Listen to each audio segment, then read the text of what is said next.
ಈಗಾಗಲೇ ಬಂಟ್ವಾಳದ BC ರೋಡ್ಗೆ ಈಗಾಗಲೇ ಶರಣ್ ಪಂಪೇಲ್ ಹಾಗೇನೆ ಪುನೀತ್ ಅತ್ತಾವರ್ ಇಬ್ರು ಬಂದಿದ್ದಾರೆ. ವಿಶ್ವ ಹಿಂದೂ ಪರಿಷತ್ ಬಜರಂಗ ದಳದ ಮುಖಂಡರು. ಈ ಹಿನ್ನೆಲೆಯಲ್ಲಿ ಹಿಂದೂ ಸಂಘಟನೆ ಕಾರ್ಯಕರ್ತರು ರಸ್ತೆಗಿಳಿದು ಬಂದಿದ್ದಾರೆ. ಪೊಲೀಸರು ಅವರನ್ನು ತಡೆಯುವ ಪ್ರಯತ್ನ ಮಾಡಿದ್ರು, ಆದ್ರೆ ಯಾವುದೇ ಪ್ರಯೋಜನ ಆಗಿಲ್ಲ. ಈಗ ಮುಖ್ಯ ರಸ್ತೆಗೆ ಹಿಂದೂ ಸಂಘಟನೆ ಕಾರ್ಯಕರ್ತರು ಬಂದಿದ್ದಾರೆ. ಪೊಲೀಸರು ಕೂಡ ಅವರನ್ನ ತಡೆಯುವಂತಹ ಎಲ್ಲಾ ಪ್ರಯತ್ನಗಳನ್ನ ಮಾಡಿದ್ರು, ಆದ್ರೂ ಮುಖ್ಯ ರಸ್ತೆಗೆ ಬಂದಿದ್ದಾರೆ. ಆದ್ರೆ ಈಗ ಘೋಷಣೆಗಳನ್ನ ಕೂಗಲಾಗ್ತಾ ಇದೆ. ನಮ್ಮೊಂದಿಗೆ ಹಿಂದೂ ಸಂಘಟನೆ ಮುಖಂಡರು ಅವರನ್ನು ಮಾತಾಡಿಸುವಂತ ಪ್ರಯತ್ನ ಮಾಡ್ತೀನಿ. ಈಗ ಸವಾಲನ್ನು ಸ್ವೀಕರಿಸಿದರೆ ಮುಂದೇನು ಏನು ಹೋರಾಟ? ಅಲ್ಲ, ಇಲ್ಲಿ ಬರ್ತಾನೆ ಅಂತ ಹೇಳಿದಾರೆ. ಶರಣ್ ಪಂಪೆ ಅವರು ಬಂದಿದ್ದಾರೆ. ಇಡೀ ಹಿಂದೂ ಸಮಾಜಕ್ಕೆ ಅವನು ದ್ರೋಹ ಮಾಡಿದ್ದಾನೆ. ಇಡೀ ಹಿಂದೂ ಸಮಾಜಕ್ಕೆ ದ್ರೋಹ ಮಾಡಿದ್ರಿಂದ ನಾವು ಇಲ್ಲಿ ಇದ್ದೇವೆ.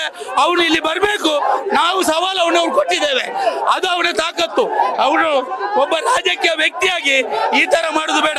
ಇದು ಯಾಕೆ ಅಂತ ಹೇಳಿದ್ರೆ ಸಿದ್ದರಾಮಯ್ಯನ ಕುಮ್ಮಕ್ಕಿದು, ಇಲ್ಲಿಯ ರಮಣತರಯ್ಯ ಅವರ ಕುಮ್ಮಕ್ಕಿರ್ಬೇಕು. ಆದ್ರಿಂದ ಅವ ಸವಾಲೊಡ್ಡಿದ್ದಾರೆ. ಅವನಿಗೆ ತಾಕತ್ತಿದ್ರೆ ಇಲ್ಲಿ ಬರಬೇಕು.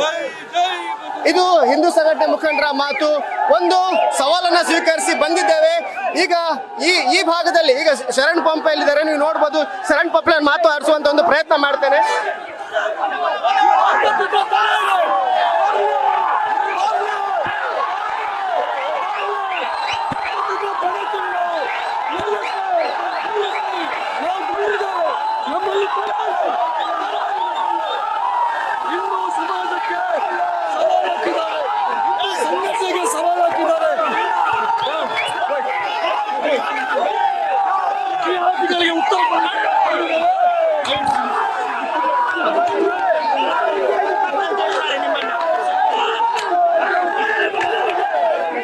ಹಿಂದೂ ಸಮಾಜಕ್ಕೆ ಸವಾಲಾಗಿದೆ, ಹಿಂದೂ ಸಂಘಟನೆಗೆ ಸವಾಲಾಗಿದೆ.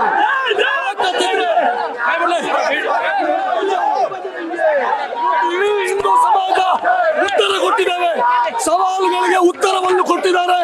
ಹಿಂದೂ ಸಂಘಟನೆ ಬರ್ಲಿ, ಯಾರು ನಿನ್ನೆ ನಮಗೆ ಸವಾಲು ಹಾಕಿದ್ದಾನೆ, ಇವತ್ತು ಬರ್ಲಿ ರಸ್ತೆಗೆ ಬರ್ಲಿ. ಅವರು ನಾವಾಗಿ ನಮ್ಮನ್ನು ಕೆಣಕಿಸಿದ ಯಾರು? ನಾವಾಗಿ ಕೆಣಕಿಸಿದ. ನ್ಯೂಸ್ ಫಸ್ಟ್ ನಿರ್ಭೀತಿಯಿಂದ ನಿಮ್ಮ ಪರವಾಗಿ.